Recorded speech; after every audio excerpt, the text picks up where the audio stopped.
101% സത്യസന്ധമായി സ്വന്തം ചുമതല നിർവഹിച്ചിട്ടുള്ള ഒരു രാഷ്ട്രീയ നേതാവുണ്ടെങ്കിൽ എൻ്റെ അഭിപ്രായത്തിൽ സുധാകരനുള്ളൂ. ഭയം എന്ന വികാരമാണ് ഇന്ന് പലരെയും നയിക്കുന്നത്. സത്യസന്ധത എന്നുള്ളത് രാഷ്ട്രീയ രംഗത്ത് പോയി. പിന്നെ EDയുടെ കേസൊക്കെ നീട്ടിക്കൊണ്ട് പോയാൽ UDFനെ തോൽപ്പിക്കാൻ കഴിയും. അവർക്ക് ആ ഒരു വിടവ് നികത്താൻ BJPക്ക് കഴിയുന്ന ഒരു മിഥ്യാധാരണയാണ് BJPക്ക് ഉണ്ടായത്. CPM അവരുടെ നിലപാടുകൾ മാറ്റി തെറ്റുകൾ സംഭവിച്ചു എന്നുള്ളത് ജനങ്ങൾ തിരുത്തിയിട്ട് പോലും നേതാക്കന്മാർ തിരുത്താൻ തയ്യാറല്ലെങ്കിൽ ആ പ്രസ്ഥാനം എങ്ങനെ വിജയിക്കും? കേന്ദ്ര കമ്മിറ്റി പല കാര്യങ്ങളിൽ വിമർശനം ഉന്നയിച്ചിട്ടുണ്ട്. പക്ഷെ ഇപ്പോഴും CPM അതൊന്നും അംഗീകരിച്ചില്ല എന്ന് തന്നെ പറയേണ്ടി വരും. ഏരിയ കമ്മിറ്റിയിലും ലോക്കൽ കമ്മിറ്റിയിലും ഒക്കെ പറഞ്ഞ കാര്യങ്ങൾ തന്നെയാണ്, മാധ്യമങ്ങൾ ആദ്യം മുതൽ പറഞ്ഞ കാര്യങ്ങൾ തന്നെയാണ് കേന്ദ്ര കമ്മിറ്റിയും ആവർത്തിച്ച് പറയുന്നത്. പക്ഷെ അപ്പോഴും ഒരു ചോദ്യമുണ്ട്, കേന്ദ്ര കമ്മിറ്റി പറയുന്ന കാര്യങ്ങളെല്ലാം അംഗീകരിക്കുകയാണെങ്കിൽ പിണറായി വിജയൻ MP ഗോവിന്ദന് മാറണ്ടേ? തീർച്ചയായിട്ടും. അത് പിണറായി വിജയൻ മാറാൻ തയ്യാറല്ല, MP ഗോവിന്ദൻ സെക്രട്ടറി സ്ഥാനത്തും മാറാൻ തയ്യാറല്ല. അതുകൊണ്ട് തന്നെയാണ്. പക്ഷെ അവരെ മാറ്റേണ്ടി വരും. കാരണം ഇത് എന്തെങ്കിലും ഒരു പരിണിതി എന്ന് പറയുന്ന സാധനം ഉണ്ടല്ലോ, അതിലേക്ക് എത്തിക്കൊണ്ടിരിക്കുകയാണ്. പക്ഷെ അതിന് അണികൾ അത്രയും വരെ കാത്തിരിക്കുമെന്ന് എനിക്ക് വിശ്വാസമില്ല. കാരണം ഇത് ഈ പ്രസ്ഥാനം തീർത്തും പരാജയപ്പെടരുത് എന്നാഗ്രഹിക്കുന്ന ഒരു വലിയ വിഭാഗം അണികളുടെ ഇടയിലുണ്ടിപ്പോൾ എന്നാണ് എൻ്റെ ഒരു റീഡിങ്. അതൊരു ഭയം കൊണ്ടാണ്. ഇത് T പത്മനാഭൻ പറഞ്ഞു, ഭയം എന്ന വികാരമാണ് ഇന്ന് പലരെയും നയിക്കുന്നത്. സത്യസന്ധത എന്നുള്ളത് രാഷ്ട്രീയ രംഗത്ത് പോയി. ഭയവും ഭീരുത്വവും. ഭയം ഉണ്ടാകുന്നത് ഭീരുത്വം കൊണ്ടാണ്. സത്യം തുറന്നു പറയാൻ എന്തിനാ ഭയപ്പെടുന്നത്? ഭീരുക്കൾക്ക് മാത്രമേ ആ ഭയം ഉണ്ടാവുള്ളൂ. അല്ല, CPM-ലൊക്കെ സത്യം തുറന്നു പറഞ്ഞ ആളുകളെ പിന്നെ ഓർമ്മയായ ചരിത്രം ഉണ്ടല്ലോ CPM-നൊക്കെ. തീർച്ചയായിട്ടും ഉണ്ട്. ഇപ്പൊ പിന്നെ ഇയാള് നോക്കൂ, നമ്മുടെ അമ്പലപ്പുഴ എന്ത് ചോദിച്ച സുധാകരൻ. ഈ സുധാകരൻ എനിക്ക് നേരിട്ട് പഠിച്ചുള്ള ആളാണ്. 101% സത്യസന്ധമായി സ്വന്തം ചുമതല നിർവഹിച്ചിട്ടുള്ള ഒരു രാഷ്ട്രീയ നേതാവുണ്ടെങ്കിൽ എൻ്റെ അഭിപ്രായത്തിൽ സുധാകരനേ ഉള്ളൂ.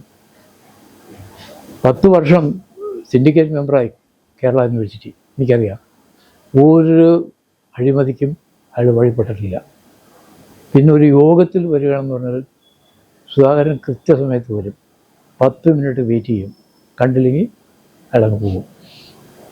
അല്ല, അഴിമതിയോട് താല്പര്യമുള്ളവർക്ക് മാത്രം നിലനിൽക്കാനുള്ള പാർട്ടിയായി അപ്പൊ CPM മാറിയോ കഴിഞ്ഞ? തീർച്ചയായിട്ടും അങ്ങനെയായി മാറിക്കൊണ്ടിരിക്കുകയാണ്. അതിൻ്റെ പ്രതിഫലനമാണ് വടക്കേറ്റെന്ന് കണ്ടത്. അതാണ് ഞാൻ തൃക്കരിപ്പൂരും പയ്യന്നൂരും പിന്നെ തളിപ്പറമ്പും പറയാൻ കാരണം.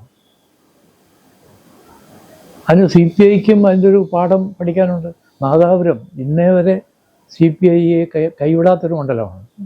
CPIക്ക് നേരിട്ട് നല്ല സ്വാധീനമുള്ള ഒരു മണ്ഡലമാണ് നാദാപുരം. എനിക്കറിയാതെ, കാരണം സത്യമൊകേരി ഇലക്ഷൻ വന്നപ്പോഴും പിന്നെ ബിനോയ് വിശ്വം ഇലക്ഷൻ വന്നപ്പോഴും ഒക്കെ ഞാനവിടെ പോയിട്ടുണ്ട്. എനിക്ക് അവിടുത്തെ വോട്ടർമാരെ പലരെയും, അന്നത്തെ വോട്ടർമാരെ നേരിട്ട് അറിയാമായിരുന്നു. പക്ഷെ അവിടെ എന്ത് വെച്ച് ഒരു പുതിയൊരു യൂത്ത് കോൺഗ്രസിൻ്റെ ആൾ വന്ന് അവിടെ നിന്ന് എനിക്ക് തോന്നുന്നത് ആദ്യമായിട്ട് കാണുന്നു ഇലക്ഷൻ നിൽക്കുന്നത്. യങ്ങസ്റ്റ് ഓഫ് ദി ലോട്ട് ആണ്. KSUവിൻ്റെ നേതാവാണ് അവിടെ നിന്ന് ജയിച്ചത്. അതൊക്കെ എല്ലാ ഇടതുപക്ഷ പാർട്ടികൾക്കും ഒരു പാഠമുണ്ട്. RSP UDFിൻ്റെ കൂടെ വന്നുകൊണ്ടാണ് 2-3 സീറ്റ് അവർക്ക് കിട്ടിയത്. ഷിബു ബോബി ജോണൊക്കെ ജയിച്ചത് അതുകൊണ്ടാണ്. അല്ലെങ്കിൽ അവർക്കും ജയിക്കാൻ പറ്റില്ല. CPMൻ്റെ ശക്തി കേന്ദ്രങ്ങളായിരുന്നു ഇപ്പോൾ കരുനാഗപ്പള്ളി. ആ കോൺസ്റ്റിറ്റ്യുവൻസി എനിക്ക് അറിയാവുന്നതാണ്. അവിടെ ഇപ്പോൾ 2 തവണയായിട്ട് ജയിക്കുന്നവരാ, 3 തവണയായിട്ട് കോൺഗ്രസിൻ്റെ കാൻഡിഡേറ്റാണ്. എന്താ കാരണം? അയാൾ അവിടെ നിന്ന് പ്രവർത്തിച്ചു. സതീശൻ ആദ്യം തോറ്റു പറവൂർ, പിന്നെ തുടർച്ചയായിട്ട് ജയിക്കുകയാണ്. കാരണം ആ കോൺസ്റ്റിറ്റ്യുവൻസി ഉള്ളവർ, എനിക്കറിയാം, ആ പറവൂർ മണ്ഡലത്തിൻ്റെ ഭാഗമായ സ്ഥലത്താണ് ഞാൻ ജനിച്ചത്. ചേന്നമംഗലം പഞ്ചായത്ത്. ആ പഞ്ചായത്ത് പറവൂർ മണ്ഡലത്തിൻ്റെ ഭാഗമാണ്. ഒരിക്കലും ഒരു കോൺഗ്രസ്സുകാരന് ജയിക്കാനുള്ള ഒരു രാഷ്ട്രീയ വോട്ടിംഗ് സ്ട്രെങ്ത് അല്ല ആ മണ്ഡലത്തിനുള്ളത്. അല്ല, ഇപ്പൊ കോൺഗ്രസ്സുകാർക്ക് ജയിക്കാനുള്ള സംവിധാനം CPM തന്നെ ചെയ്തെടുക്കുന്നുണ്ട്. തീർച്ചയായിട്ടും. അത് BJPക്കാർക്ക് ഇതിനെക്കുറിച്ച് പ്രതീക്ഷ തെറ്റിപ്പോയി. അവർ വിചാരിച്ചത് ഈ പിന്നെ ED കേസൊക്കെ നീട്ടിക്കൊണ്ട് പോയാൽ UDF തോൽപ്പിക്കാൻ കഴിയും, അവർക്ക് ആ ഒരു വിടവ് നികത്താൻ BJP കഴിയുന്ന ഒരു മിഥ്യാധാരണയാണ് BJP ഉണ്ടായത്. അത് അവർക്ക് ബോധ്യമായി. അതുകൊണ്ട് തന്നെ എന്താ ഇപ്പോൾ ശബരിമല ആ ഇഷ്യൂ വന്നപ്പോൾ സാധാരണഗതിയിലൊരു ഹിന്ദുത്വവാദികളായ ഒരു പാർട്ടി എടുക്കേണ്ട നിലപാടിൻ്റെ അത്ര ഒരു 10% പോലും ആ ആവേശത്തോടെ ആ ഇഷ്യൂ അവർ ടേക്കപ്പ് ചെയ്തില്ല. കാരണം അത് തിരിച്ചടി വരുമെന്നറിയാം. പക്ഷെ ഇപ്പം എന്ത് പറ്റി? ഇപ്പം അങ്ങ് ശ്രീരാമനെ വരെ പിച്ച് കാശാക്കുന്ന രീതിക്ക് വന്ന കാര്യങ്ങൾ. അല്ല, പല വിഷയങ്ങളിലും CPM തെരഞ്ഞെടുപ്പിന് മുൻപാണ് പല വിഷയങ്ങളിലും CPM-നേക്കാൾ നല്ല നിലപാടെടുത്തത് CPI ആണെന്ന് പറയേണ്ടി വരും. വെള്ളാപ്പള്ളി നടേശനെ ഒപ്പം കൂട്ടിയത്, TM ശ്രീയുടെ വിഷയം വരുമ്പോൾ, എന്നിട്ട് പല വിഷയങ്ങളിലും ഒരു മുന്നണി മര്യാദയും CPI കാണിച്ചിട്ടില്ല. അത് ഭീരുത്വമാണ് അതിൻ്റെ കൂടെ നിൽക്കുന്നത്. ഇത് ഈ പൈറ്റ് പൈപ്പറിൻ്റെ കഥ പറഞ്ഞ പോലെയാണ്. അതിന് പൈറ്റ് പൈപ്പറിനോടൊപ്പം ജനങ്ങൾ മുങ്ങുന്ന ഒരു സ്ഥിതിക്കാണ് വരുന്നത്. എന്താ പറയുക, ഇത് കൂട്ടുകൂടിയവൻ്റെ ആ സ്വഭാവത്തിൽ നിന്ന് അതേപോലെ തന്നെ വരുന്നത്. ആ രീതിക്കാണ് CPI സംഭവിച്ചിരിക്കുന്നത്. അല്ല, ഇപ്പൊ പ്രതിപക്ഷത്തിരിക്കുമ്പോൾ ഇനി CPM-നും CPI-ക്കും പഴയ പോലെ ഒറ്റ മുന്നണിയായി മുന്നോട്ട് പോകുക അത്ര എളുപ്പമല്ലല്ലോ. സാധിക്കില്ല. പിന്നെ അത് തന്നെയല്ല, ഒന്നാമത് ഈ ഉപനേതാവ് എന്നുള്ള ഒന്നാമത് ഈ പ്രതിപക്ഷ നേതാവ് എന്ന് പറയുന്ന ആ സ്ഥാനത്തിരിക്കുന്ന ആൾ തന്നെ അതിന് യോഗ്യനാണോ അല്ലയോ എന്നുള്ളൊരു ഒരു തർക്ക വിഷയം നിലവിലിരിക്കുമ്പോൾ അദ്ദേഹത്തിൻ്റെ ഡെപ്യൂട്ടി ആകുക എന്ന് പറയുന്നത് എന്താണ് ഉള്ളത്? വാസ്തവത്തിൽ അത് ഒരു ആദ്യമേ അങ്ങനെ ഒരു വിഷയം എടുത്തിടേണ്ട കാര്യമില്ലായിരുന്നു. പക്ഷെ ഒരു കാര്യമുണ്ട്, അതിൻ്റെ പേരിലാണ് ഇവർ തമ്മിൽ യോജിക്കാതെ ഇരിക്കുന്നതെങ്കിൽ ഞാനത് വെൽക്കം ചെയ്യാണ്. പക്ഷെ അത് എത്രമാത്രം നടക്കും തോന്നുന്നില്ല. കഴിഞ്ഞ ദിവസം D രാജയും MP ഗോവിന്ദനും ഒരേ വേദിയിൽ പങ്കിട്ടില്ലേ? എന്നെ വിളിച്ചിരുന്നു PKVയുടെ പരിപാടിക്ക് പങ്കെടുക്കണം. ഞാൻ പറഞ്ഞ ആ സ്റ്റേജിൽ ആരൊക്കെ ഉണ്ടാവും എന്ന് അറിഞ്ഞിട്ട് ഞാൻ വരാമെന്ന്. MP ഗോവിന്ദൻ പറഞ്ഞു MP ഗോവിന്ദനൊപ്പം സ്റ്റേജ് പങ്കിടാൻ ഞാനില്ല, ഞാൻ പോയില്ല. അല്ല, പാർട്ടിക്കകത്ത് തന്നെ CPM-ഉം CPI-യും തർക്കങ്ങളുമായി മുന്നോട്ട് പോകുമ്പോൾ അത് നമ്മുടെ സംസ്ഥാനത്തെ ബാധിക്കില്ലേ? ഒരു ശക്തമായ പ്രതിപക്ഷമാകാൻ ഇത്രയുമായിട്ടും കഴിഞ്ഞിട്ടില്ലല്ലോ. ഇല്ല, ഇനിയും കഴിയില്ല. CPM അവരുടെ നിലപാടുകൾ മാറ്റി തെറ്റുകൾ സംഭവിച്ചു എന്നുള്ള ജനങ്ങൾ തിരുത്തിയിട്ട് പോലും നേതാക്കന്മാർ തിരുത്താൻ തയ്യാറല്ലെങ്കിൽ ആ പ്രസ്ഥാനം എങ്ങനെ വിജയിക്കും? കോൺഗ്രസ് വളരെ സൂക്ഷ്മതയോടുകൂടി മുമ്പോട്ട് പോവുകയാണെങ്കിൽ അത് കോൺഗ്രസ്സിന് തന്നെ ഗുണകരമായി തീരും. കാരണം അതുകൊണ്ടൊന്നും കോൺഗ്രസ് നന്നാവുന്നു എന്നുള്ളതുകൊണ്ട് CPM അവരെ ചീത്തയാക്കാൻ നോക്കിയാലും ചീത്തയാക്കാൻ പറ്റുന്ന രീതിയിലുള്ള ധാർമ്മികത CPM-ൻ്റെ ഭാഗത്തില്ല. ഏതെങ്കിലും ഞാനിതെടുത്ത് നോക്കും. ഈ പത്രങ്ങളിലെല്ലാം ഞാൻ ജനയുഗം വായിക്കുന്നുണ്ട്, മനോരമയുണ്ട്, മാധ്യമമുണ്ട്, ഇതെല്ലാം ഞാൻ വായിക്കുന്നതാണ്. പക്ഷേ ഈ ജനയുഗത്തിൽ എഴുതുന്ന ഈ വാർത്തകൾ പലതും ബയസ്ഡായിട്ട് എനിക്ക് തന്നെ തോന്നുന്നതാണ്. കാരണം ഈ പ്രശ്നങ്ങളെല്ലാം വന്ന് ഇന്ന് ഈ 2 മാസത്തിനിടയ്ക്കാണെന്ന് തോന്നുന്നു റിപ്പോർട്ടിങ് കണ്ടാൽ. അത് വാസ്തവത്തിൽ ജനങ്ങളെ തെറ്റിദ്ധരിപ്പിക്കുന്ന റിപ്പോർട്ടിങ്ങാണ്. പക്ഷെ എന്ത് ചെയ്യാൻ പറ്റും? ഞാൻ അതിൻ്റെ ആ എഡിറ്റോറിയൽ പേജിലുള്ള ലേഖനം മാത്രമേ എഴുതുന്നുള്ളൂ. ഇപ്പോൾ ഞാൻ എഴുതുന്നത് കേന്ദ്ര ഗവൺമെൻറ് നയങ്ങളെ വിമർശിച്ചുകൊണ്ടാണ്. അല്ല, 5 വർഷം എന്തായാലും പ്രതിപക്ഷത്തിരിക്കേണ്ടി വരുമല്ലോ.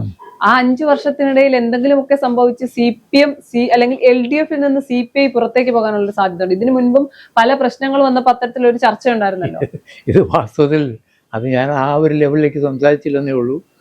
ഞാൻ എപ്പോഴും CK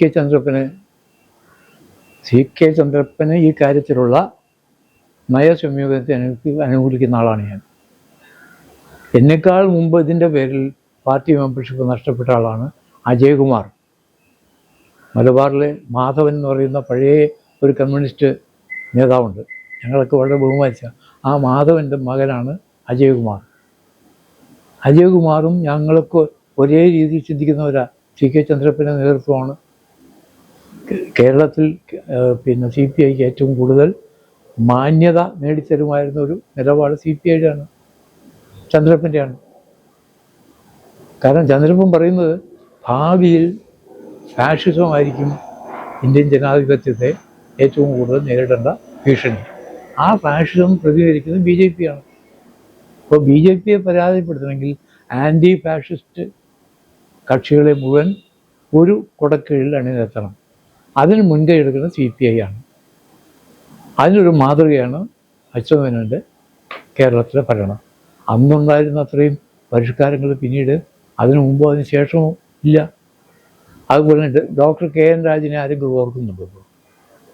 ഡോക്ടർ KN രാജ് വാസ്തവം പറഞ്ഞാൽ ഇന്ത്യ കണ്ടിട്ടുള്ളതിൽ ഏറ്റവും വലിയ ധനശാസ്ത്രകാരന്മാരിൽ ഒരാളാണ്.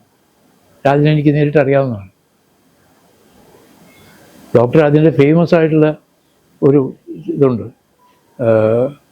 Politics of development and development of politics. ഇതിനെക്കുറിച്ച് അദ്ദേഹത്തിൻ്റെ പ്രഭാഷണം ഞാൻ കേട്ടിട്ടുണ്ട്.